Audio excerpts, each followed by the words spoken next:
అదే RTV app వార్తల్ని క్షణాల్లో చదివే అవకాశం ఉంటుంది. ఒక న్యూస్ పేపర్, ఒక టెలివిజన్ ఛానల్ మీ చేతుల్లో ఎప్పుడూ ఉంటాయి. ఒకప్పుడు ఖమ్మం ప్రాంత ప్రజలకు మంచినీరు అందించిన బావి ఇది. సో కాలక్రమేణా ప్రజల నిరాదరణకు గురైంది. చెత్త చెదారం పారేసే ఒక డంపింగ్ యార్డ్ లాగా తయారైంది ఈ బావి పరిస్థితి. అయితే పూర్తిగా దీన్ని అందరికీ అందుబాటులో తేవాలనే లక్ష్యంతో పూర్తిగా 60 లక్షలు వెచ్చించి దీన్ని పూర్తిగా సుందరీకరణ పనులు చేశారు.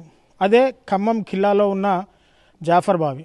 సో ప్రస్తుతం మనం ఖమ్మం ఖిల్లాలో ఉన్న జాఫర్ బావి దగ్గర మనం ఉన్నాము. ఒకసారి మీకు విజువల్లో చూపించే ప్రయత్నం చేస్తాను. సో పూర్తిగా ఇది ఖమ్మం ఖిల్లాలో ఉన్న జాఫర్ బావి. సో పూర్తిగా ఖమ్మం ఖిల్లా దాదాపు 4 చదరపు కిలోమీటర్ల విస్తీర్ణంతో 2 కోట గడులతో పటిష్టంగా సుమారు 900 సంవత్సరాల క్రితం నిర్మించబడింది. అయితే పూర్తిగా కితాబ్ ఖాన్ ఖమ్మంను తన 2వ రాజధానిగా పరిపాలించారు. క్రీస్తు శకం 1516 నందు కితాబ్ ఖాన్ను ఓడించి కుతుబ్ షాహీలు రాజ్యాన్ని స్థాపించారు.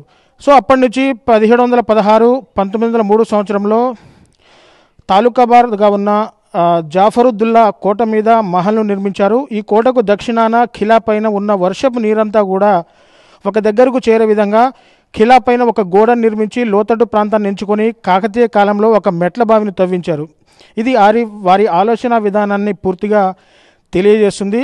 పూర్తిగా కూడా 60 x 70 అడుగుల కొలతలతో ఈ బావిని పూర్తిగా చూసుకోవచ్చు విజువల్స్లో. 60 x 70 అడుగుల వ్యత్యాసంతో పూర్తిగా సున్నపు రాయి అలాగే రాయిలు సున్నపు దాంతో కలిపి కూడా పూర్తిగా ఈ బావిని అయితే పూర్తిగా నిర్మించారు. సో సున్నం మరియు మట్టి రాయితోనే పూర్తిగా నిర్మించి ఎంతో పటిష్టంగా కూడా ఉంది. సో తదనంతరం కుతుబ్ షాహీలు అసఫ్ జాహీ కాలం నందు బావి యొక్క గోడల పైన వరకు నిర్మిస్తూ వచ్చారు. ప్రాంతీయంగా ఈ బావిని జాఫర్ బావి అని పిలుస్తున్నారు. సో పూర్తిగా ఇది కాలక్రమేణా ఈ బావి ప్రజల నిరాదరణకు గురైందని చెప్పుకోవాలి. బావి మొత్తం చెత్త, ప్లాస్టిక్ వ్యర్థాలు, పనికిరాని వస్తువులతో నింపేయడం జరిగింది. సో ఈ బావి ఉన్న దుస్థితిని ఖమ్మం నగరపాలక సంస్థ గమనించి ఇట్టి వారసత్వ సంపదను రాబోయే తరాల వారికి తెలియజేయాలని చెప్పేసి పురావస్తు శాఖ వారితో సంప్రదించి ఖమ్మం కలెక్టర్ విపి గౌతమ్ ఆదేశాల మేరకు పూర్తిగా కూడా దీంట్లో ఆ బావి పూడికతీత పనులు పూర్తిగా చేశారు. సో పూర్తిగా చూసుకోవచ్చు ఇక్కడ ఇది ప్రస్తుతం పైన కనిపిస్తున్న నిర్మాణం ఇది ఖమ్మం కిల్లా. దీన్ని పూర్తిగా 900 సంవత్సరాల నాడు ఖమ్మం కిల్లాని ఇక్కడి నుంచే ప్రభులు ఆనాటి రాజులు ఇక్కడి నుంచే కూడా పరిపాలించారు. సో పూర్తిగా ఇది గడీలను కలిగి ఉంటుంది. సో ఇక్కడ చూసుకోవచ్చు పూర్తిగా ఇక్కడ గడీలు ఉన్నాయి. సో కోట కూడా పూర్తిగా ఈ ఖమ్మం కిల్లాలో ఉన్న కోట పూర్తిగా శత్రు దుర్భేర్యంగా ఉండే కోటని నిర్మించారు.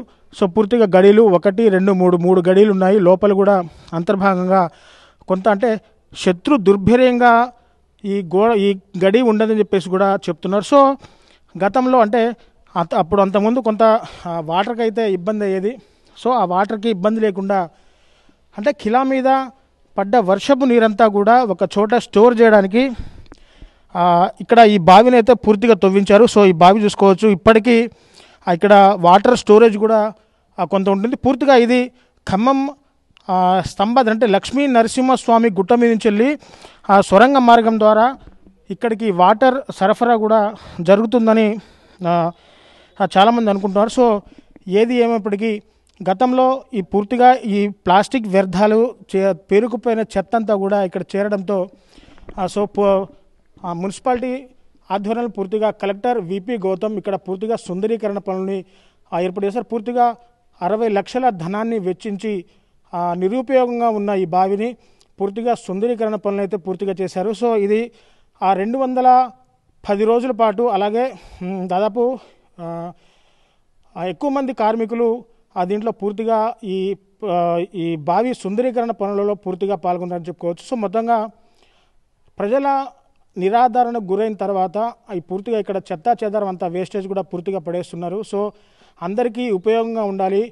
పూర్తిగా ఈ పురావస్తు శాఖ వారితో సంప్రదింపులు జరిపిన తర్వాత ఇక్కడ బావిలో పూర్తిగా పూడికతీత పనులు కూడా ఇక్కడ బావిలో చేపట్టారు. సో ఒకసారి మనం మళ్ళీ బావిని చూపించే ప్రయత్నం చేస్తాం. పూర్తిగా ఇది ఇప్పుడు సుందరీకరణ చేసిన తర్వాత ఈ విధంగా ఉంది. గతంలో అయితే పూర్తిగా ఇదంతా లేదు. పూర్తిగా పేరుకుపోయిన చెత్త అంటే వ్యర్థాలు అంతా పిచ్చి మొక్కలతో కూడా మొత్తంగా నిండి ఉంది. సో దీన్ని పూర్తిగా క్లీన్ చేసిన తర్వాత ఈ విధమైన షేప్ కూడా పూర్తి వచ్చింది. పూర్తిగా మొత్తం 210 రోజుల పాటు 6,930 మంది వర్కర్స్ కూడా ఈ సుందరీకరణ పనులలో వాళ్ళు పాల్పంచుకున్నారు. అంటే 6,930 మంది కార్మికులు 210 రోజులు పని దినాలలో కష్టపడితేనే ఇంత పూర్తిగా ఇంత నీట్గా ఉందని చెప్పేసి కూడా చెప్తున్నారు. సో ఎందుకంటే ఇది పూర్తిగా భావితరాలకు ఖమ్మం ఖిలా యొక్క చరిత్రను భావితరాలకు తెలియజేయాలనే ఒక ప్రయత్నంతోనే ఈ విధంగా చేశామని చెప్పేసి కూడా ఖమ్మం కలెక్టర్ విపి గౌతమ్ పూర్తిగా చెప్తున్న పరిస్థితి అయితే కనబడుతుంది. సో మొత్తంగా ఏది ఏమైనా శత్రు దుర్భేద్యంగా ఉండే ఖమ్మం ఖిలాలో వ్యర్థంగా పోతున్న వర్షపు నీరు స్టోరేజ్ అవ్వడానికి ఇక్కడ ఒక బావి తవ్వించారు. ఈ నీరే ఖమ్మం ప్రజలకు మొత్తం దాహార్తిని తీర్చే నీరుగా గతంలో ఉండేది. సో కాలక్రమేణా ఇది పూర్తిగా నిరాదరణకు గురైంది. సో భావితరాలకి పూర్వపు కట్టడాలు అవన్నీ కూడా భావితరాలకు తెలియాలనే ఒక ముఖ్యోద్దేశంతోనే గతంలో ఉన్న బీఆర్ఎస్ ప్రభుత్వంలో మంత్రి పువ్వాడ అజయ్ కుమార్ ఆదేశాల మేరకు ఈ బావి సుందరీకరణ పనులు అయితే పూర్తిగా చేపట్టారు. సో కలెక్టర్ విపి గౌతమ్ పూర్తిగా 210 రోజుల పాటు 6,900 మంది కూలీలు పూర్తిగా ఈ బావి సుందరీకరణ పనులు చూశారు. సో ఇప్పుడు ఎంత చక్కగా ఉందో ఒకసారి క్లియర్గా చూసుకోవచ్చు. ఏదేమైనా ఇలాంటి కట్టడాలను కాపాడుకోవాల్సిన బాధ్యత ప్రతి ఒక్కరికి ఉందని చెప్పేసి కూడా ఖమ్మం పౌరులు చెప్తున్న పరిస్థితి కనబడుతుంది. ఇది కెమెరా పర్సన్ నాగేంద్ర బాబుతో నేను మీ దేవేందర్, RTV ఖమ్మం నుంచి. మరిన్ని వీడియోస్ కోసం ఛానల్ ని సబ్స్క్రైబ్ చేయండి. లేటెస్ట్ అప్డేట్స్ కోసం వాట్సాప్ ఛానల్ ని ఫాలో చేయండి. అండ్ లింక్ డిస్క్రిప్షన్ లో ఉంది.